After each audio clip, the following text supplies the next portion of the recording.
Good morning, good afternoon, and good evening. Okay, so this is a topic I've been trying to not talk about for a while now, and the reason being, as much as I'm a Debbie Downer, as much as there are certain topics and certain people that the very mention of them boils my blood, and by boils my blood, I mean I get very angry because these people have an audience, a very vulnerable audience, and the venom that they spew are not only misogynistic, not only detrimental, but they are being packaged in the form of religion and in the form of this is what our religion asks. And no, our religion never asked that. So the context of the situation is there's a specific person who deems himself to be a religious scholar. He says that he is a professor in scholarships. Don't know when this guy came up or in when did he get his credentials or anything. I have no idea. Do I want to check and make sure that he got his credentials? Part of me wants to. Part of me does not want to, because in the event that he does have the credentials, it will show poorly on the institution that gave him the credential. And the institution that gave him the credential is one of the oldest institutions, so part of me doesn't want to do that, doesn't want to go into that. Now, this person is very famous in Egypt. And by famous, I mean this guy is just all over Facebook, all over YouTube, all over things. And all he talks about is how superior men are to women, and how, according to religion, and according to the Abrahamic religion of Islam, that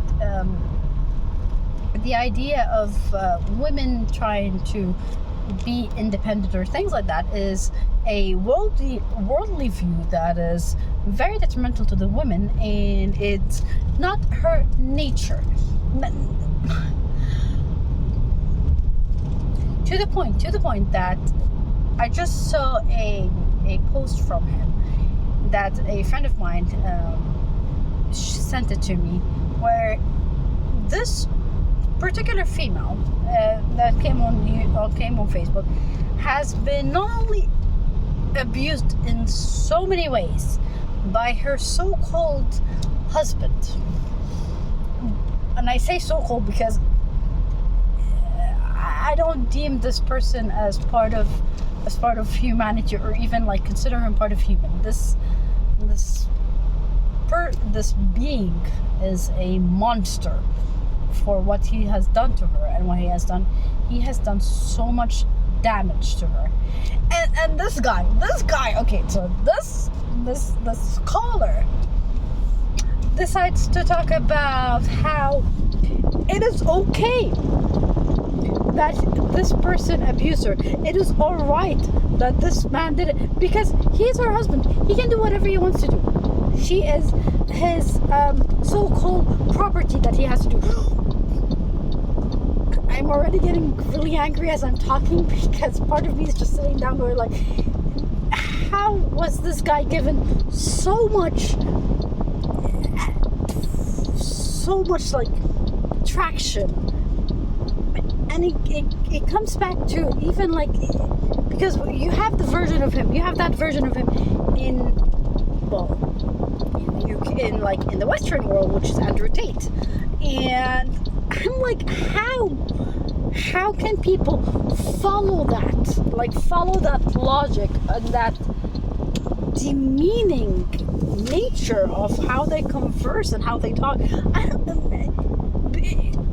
Just for because here's what I was talking to my friend about, and I told her, I'm like, if we were to take whatever they were saying, take off female and put instead male, just which actually has happened in feminism. with the femanazis do that. Femanazis basically are basically the female version of Andrew Tate. They believe that women are more superior than men. They believe that the whole purpose of males and the whole purpose of just being there, that they're just property for like females, and the females are much superior. And I do not condone both. I do not condone this. I do not condone that. It's okay. So the with this guy, he bases his entire conversation on a part of an aya, which is Rijalu Qawamun, and that means that, well, if you were to translate it, it's going to be hard to translate in English, but basically what it means is it's men are on a higher level or a higher pedestal than females. However, if we were to look at the entire thing or the entire surah, this is one of the like 2 or 3 surahs that have like women's right in it, and it basically talks about how the only reason this person is even on a higher pedestal is because this person is responsible for all of her needs, and therefore she does not need to work. And the same rules we apply as parents to our kids when we go to our kids and we're like, hey, they're like, oh, I want to be that, like, I pay the bills, it's my rules, my house, my rules. So because I'm the one who pays the bills, I'm the one who pays everything for you. Once you start making your own money, sure, go ahead and like do whatever you need to do or whatever you want to do.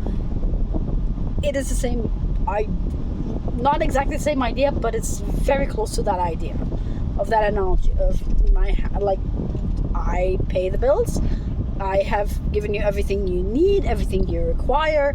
I have not given you anything, like I do everything that you require me to do, everything and above and beyond. So the minimum I ask about you is that in that event, that if I ask something, that you please do it.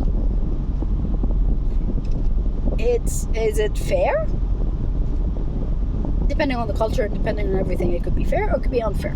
Again, depends on the culture.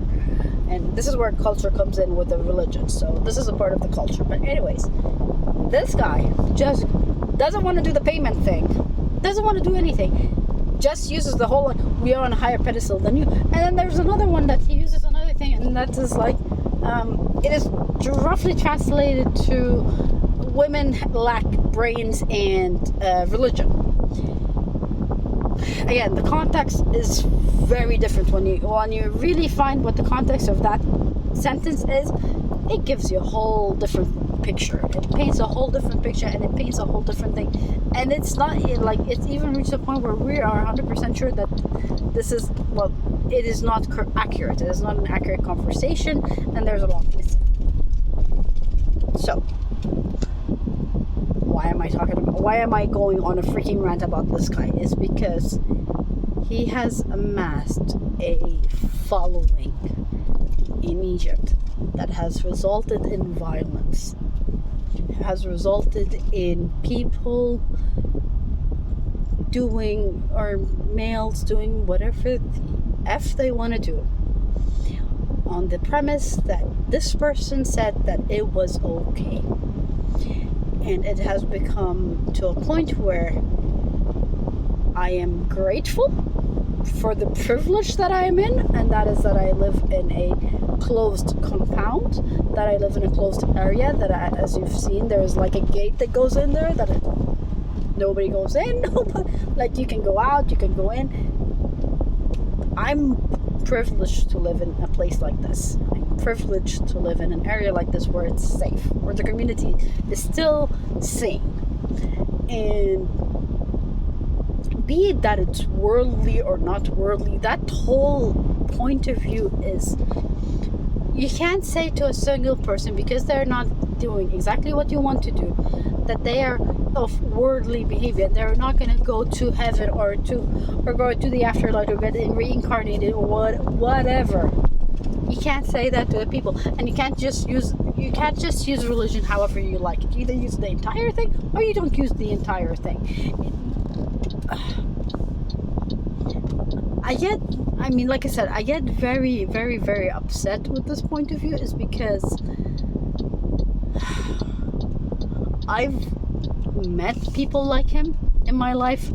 I know how narcissistic they are. I know how attention-seeking they are, and I know how they think. And the problem is the reason why they get the following that they get, why Andrew Tate or him or even the femanazis get the traction that they get, is because they're talking to the very concept, like subconscious of humans, and that is that you want to feel that you're more important than the other person. You want to feel that you're important and that you're something that is, there is more to you than just being blah, like just being who you are or what your name is. There's more to you, and this plays a lot to that. If you believe that you are more superior and your privileges are much more because you are a certain gender, certain religion, certain affiliation, certain political position, and blah blah blah blah blah.